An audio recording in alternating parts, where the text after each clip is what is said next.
है। एक गहरी सांस लेकर व्यक्ति फिर से बोलना शुरू करता है। थामे को 2 बहनें थीं। बड़ी बहन बला की सुंदर थी। सुंदर छोटी भी थी किंतु बड़ी से 19 ठहरती थी। बड़ी की आंखों में मेरे लिए भाई जैसा प्रेम तैरता था। मैं उस प्रेम का तिरस्कार न कर सका। छोटी का नाम सोमम था। वह बड़ी चंचल थी। उसकी शौक निगाहें मुझे अपनी तरफ खींचती थीं। मैं अक्सर उससे मिलने थामे के घर जाया करता था। उसके घर एक घोड़ा था। दोपहर में सोमम उसके लिए घास काटने आसपास की पहाड़ी पर जाती थी। मैं वहां भी पहुंच जाता था। घंटों उसके साथ रहकर भी मन न भरता। मैं सहचरी के रूप में उसे चुनना चाहता था। थामे और उसके माँ बाप को ये बात पता थी। उन्हें कोई एतराज भी नहीं था, लेकिन पहले उन्हें बड़ी लड़की के लिए रिश्ते की तलाश थी। एक दिन दोपहर में जब बहुत ठंड थी और बादलों के कारण सूरज अपनी किरणों को ठीक से फैला भी नहीं पाया था, थामे मेरे घर आया। ठंड से उसके दांत किटकिटा रहे थे किंतु खुशी थी कि उबल उबल पड़ रही थी। आते ही वह मुझे पकड़कर नाचने लगा।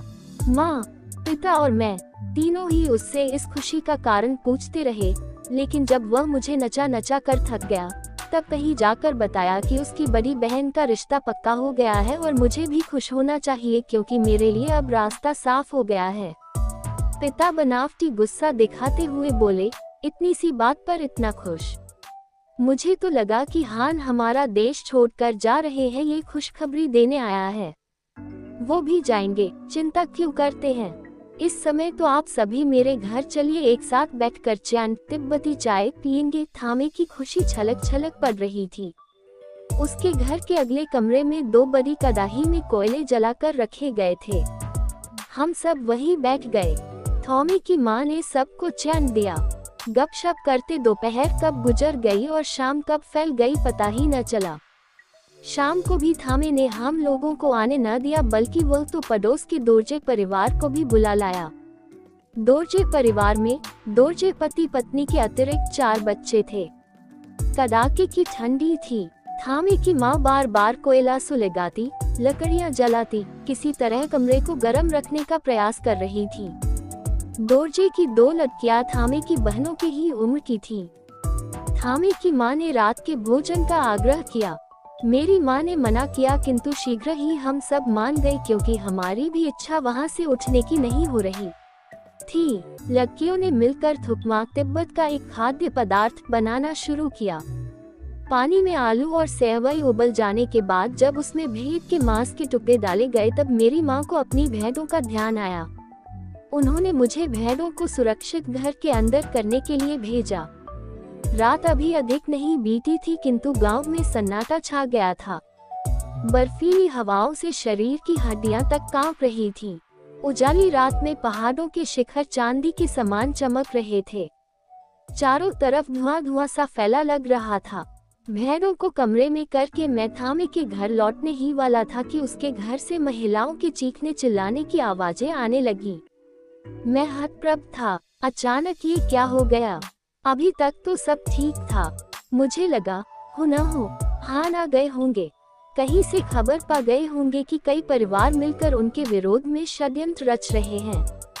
मैं थामे के घर की तरफ भागा। दरवाजा अंदर से बंद हो गया था।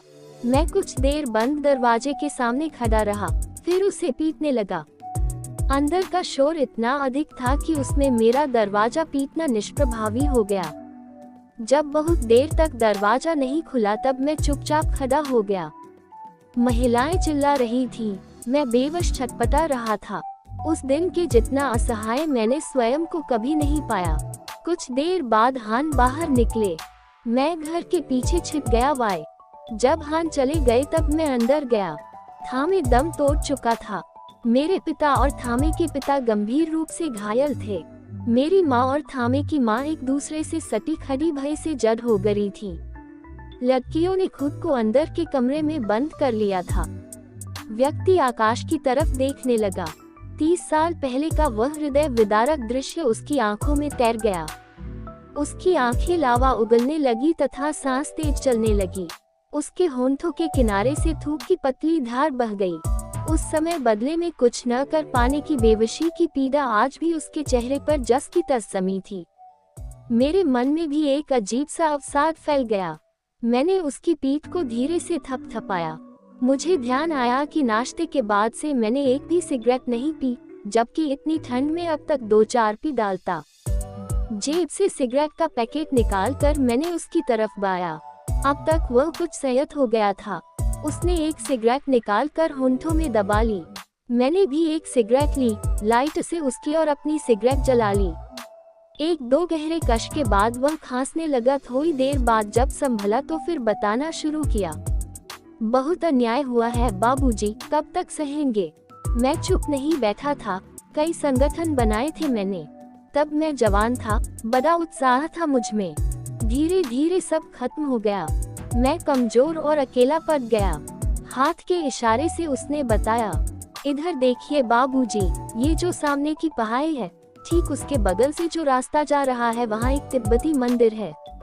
सैकड़ों लामा वहाँ चक्र घुमाते ध्यान लगाते पड़े रहते हैं। मैं कहता हूँ, चक्र हिलाने से तिब्बत आजाद नहीं होगा।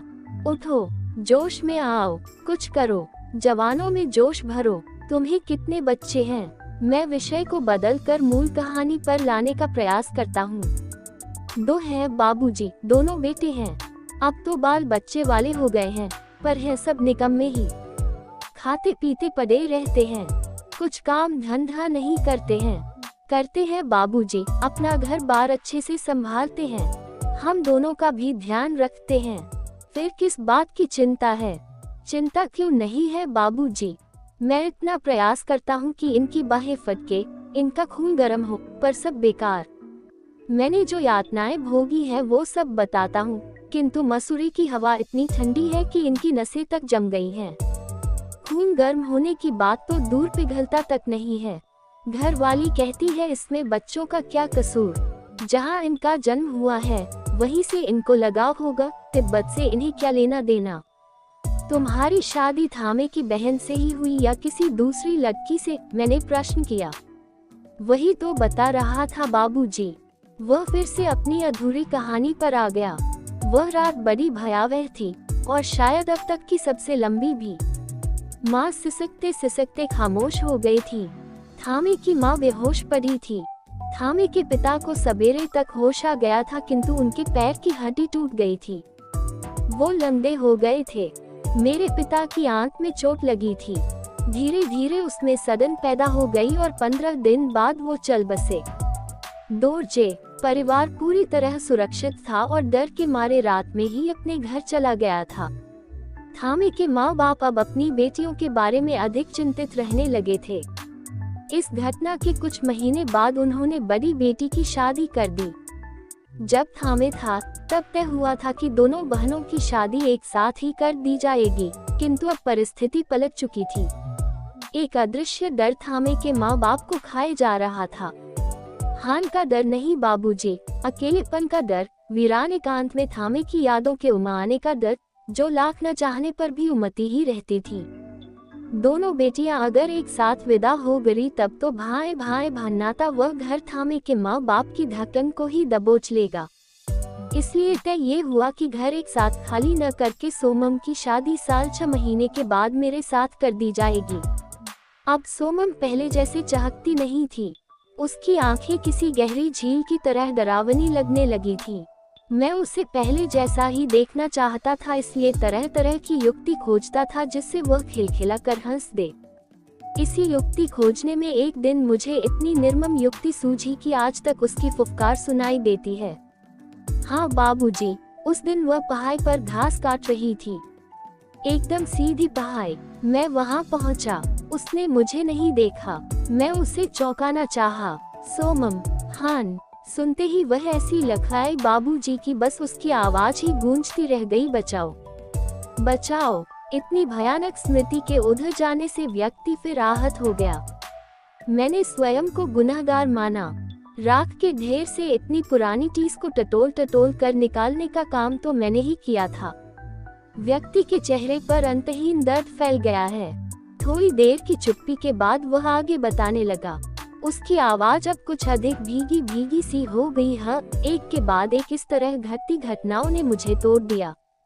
जीने की इच्छा समाप्त हो गई थी। मैं स्वयं को हत्यारा मानने लगा था। मानने क्या लगा था ही। अब न खुशी रह गई थी न उल्लास। सिर्फ एक सहमी सी घबराहट 24 घंटे पीछा करती रहती थी। नियति को शायद यही मंजूर था, किंतु पश्चाताप की आग एक लकीर बनकर सांप सी बल खाती मेरे अंतस में तैरती रहती थी। हान के रुकने और जाने में अब मेरी कोई रुचि नहीं रह गई थी, किंतु संदेही हान मुझ पर तनिक भी भरोसा न करते, पककर घंटों बैठा लेते। उनके प्रश्नों से मैं तिलमिला कर रह जाता। माँ अब अधिक डरने लगी थी और चाहती थी कि मैं कहीं अन्यत्र चला जाऊं, देश छोड़ दूं। जान तो बची रहेगी। मेरा भी मन अब वहाँ नहीं लगता था। तमाम यादें मुझे जकड़ लेती थी। जो पहाड़ मुझे इतने प्यारे लगते थे वही अब डरावने लगने लगे। चारों तरफ एक राक्षस हुंकारता रहता था, फिर भी मैं वहाँ से आना नहीं चाहता था।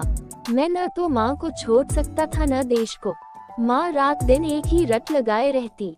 उनका कहना था कि कुछ दिन की तो बात है, जब सब ठीक हो जाएगा तब मैं फिर लौट आऊंगा और तब तक वो अकेली रह लेंगी। मेरी भोली माँ अंगारे में बर्फ मिलने की उम्मीद कर रही थी। मैं उलझ गया था। मेरे मन में अनेक सवाल उठने लगे थे। लक्ष्य स्पष्ट नहीं था। द्वंद्व मचा था दिल और दिमाग में। उचित अनुचित, न्याय अन्याय का द्वंद्व। उलझन बती जा रही थी पर दिमाग काम नहीं कर रहा था। माँ पल पल टूट रही थी, घुट रही थी। मुझे वहाँ से हटाने व रखने दोनों बातों से। मैं उनकी छटपटाहट को देख रहा था। जानता था मेरे वहाँ से न हटने के कारण वो जितना रोती है हट जाने से उससे अधिक रोएंगी। फिर एक रात, भयानक ठंडी रात, उसी न्याय अन्याय के द्वंद्व के बीच मैं माँ के लिए माँ को छोड़कर भाग आया।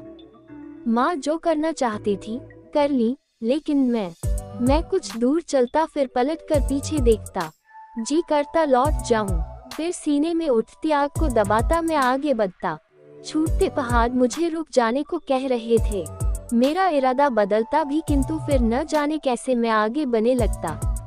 दारुण ठंड में पहाड़ दर पहाड़ लांघता, छुपता छुपाता आपके देश में आ गया। किंतु सच कह रहा हूँ बाबूजी, मेरी आत्मा वही रह गई। तिब्बत देखे बहुत दिन हो गए। कितने उत्सव, मेले, त्योहार बीत गए होंगे अब तक। माँ की भी कुछ खबर नहीं मिली। अब जब कुछ कर पाने में असमर्थ हो गया हूँ तब उत्तर के आकाश में तिब्बत तलाशता हूँ। आकाश में अधिक बादल देख अंदाज लगा लेता हूँ कि वहाँ भी बादल होंगे। धूप देख सोच लेता हूँ कि वहाँ भी धूप खिली होगी। व्यक्ति चुप हो जाता है। उसके बारे में जानने को मैं जितना आतुर था, जानकर उतना ही अवसाद से भर जाता हूँ। होटल में पराठा बनाते लड़के ने व्यक्ति को आवाज लगाई। उससे ऊनी कपड़ा खरीदने कुछ ग्राहक आ गए थे।